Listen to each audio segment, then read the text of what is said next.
Baru-baru ini, fenomena unik menggemparkan warga kampung Marga Laksana, Kelurahan Kahuripan, Kecamatan Tawang, Kota Tasikmalaya.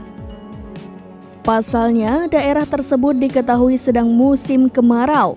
Namun salah satu rumah warga di lokasi itu justru diguyur hujan deras.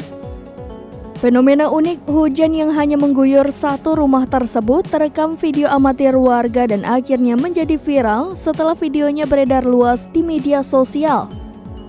Dalam video singkat yang dibagikan @net2netnews, tampak hujan deras mengguyur satu rumah warga, sementara rumah warga lainnya terlihat kering.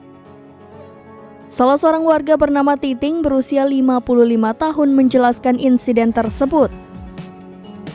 Menurutnya, fenomena hujan yang aneh itu terjadi pada pukul 4:30 waktu Indonesia Barat. Ternyata, fenomena serupa pernah terjadi di Tebet, Jakarta Selatan.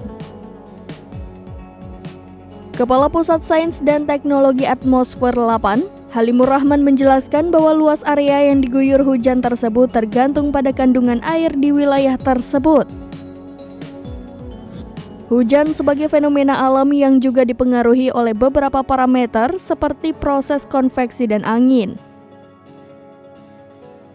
Halimur Rahman menyatakan bahwa hujan lokal bisa terjadi dalam luas area sekitar 500 meter, namun untuk ukuran tersebut sangat relatif.